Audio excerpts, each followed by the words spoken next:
Assalamualaikum warahmatullahi wabarakatuh. Alhamdulillahirabbil alamin. Allahumma salli ala sayyidina Muhammad wa ala ali sayyidina Muhammad. Sahabat media amalan yang dirahmati Allah, ada sebuah kisah. Ada seorang laki-laki tiap hari kerjanya berbuat maksiat. Sampai suatu waktu ia selalu melaporkan maksiatnya selama 40 hari tanpa henti kepada Allah Subhanahu wa taala. Hari pertama ia mencuri barang orang, malamnya ia melapor, "Ya Allah, terserah engkau suka atau tidak, pokoknya telah kucuri barang kepunyaan tetanggaku siang tadi." Begitu katanya.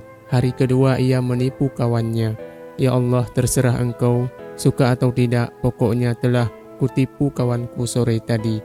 Begitu katanya. Hari ketiga ia berbohong kepada istrinya, "Ya Allah, terserah engkau suka atau tidak, pokoknya tadi pagi aku berkata bohong kepada istriku." Begitu katanya. Begitulah seterusnya selama 40 hari. Tidak pernah berhenti ia melakukan aneka kezaliman, keburukan dan kemungkaran. Selama 40 hari itu pula ia tidak pernah berhenti melaporkan semua tindak jahatnya itu secara sungguh-sungguh kepada Allah Subhanahu wa taala.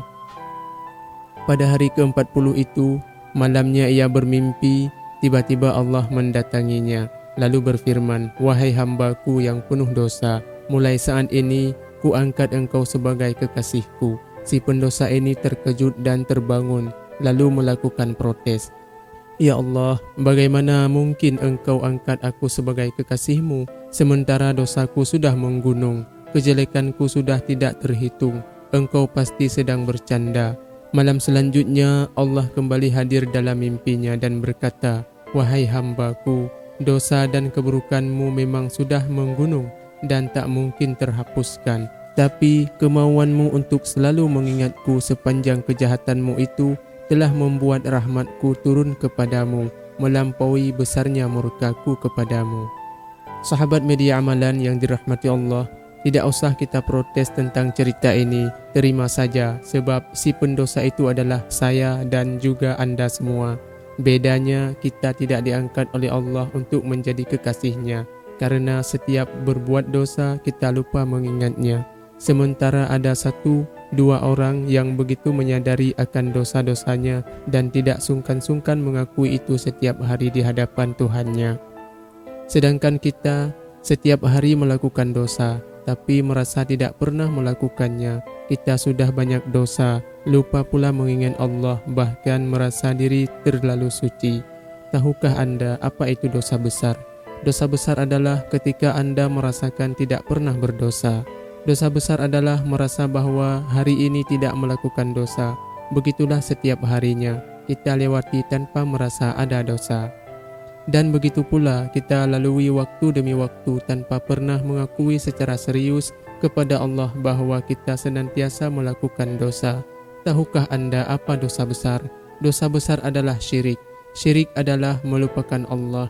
Itulah bentuk dari menduakan Tuhan dengan cara melupakan.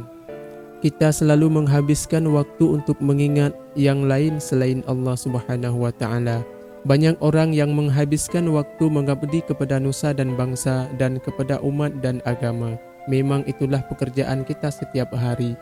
Tapi kita selalu ria, lupa kepada Allah. Dikiranya ada Allah pada itu semua, padahal iblis juga di situ. Kita diciptakan hanya untuk ingat dan mengabdi hanya kepada Allah Subhanahu wa taala.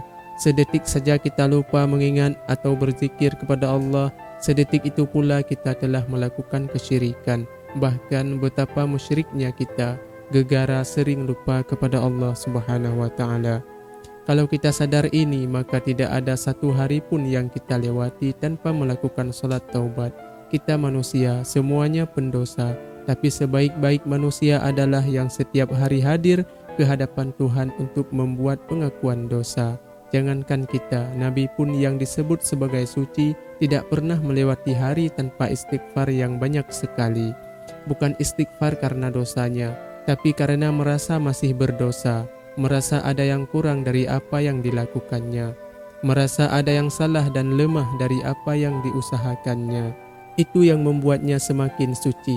Orang suci adalah orang yang merasa paling banyak dosa, Tidak ada dosa yang tidak diampuni selama kita setiap hari bersedia mendatangi Allah Subhanahu wa taala melalui berzikir, melalui istighfar yang sungguh-sungguh sebagai seorang pendosa. Itulah kenapa zikir dapat mengangkat derajat seseorang di sisi Allah Subhanahu wa taala. Kita masuk surga bukan kerana bagusnya amal kita.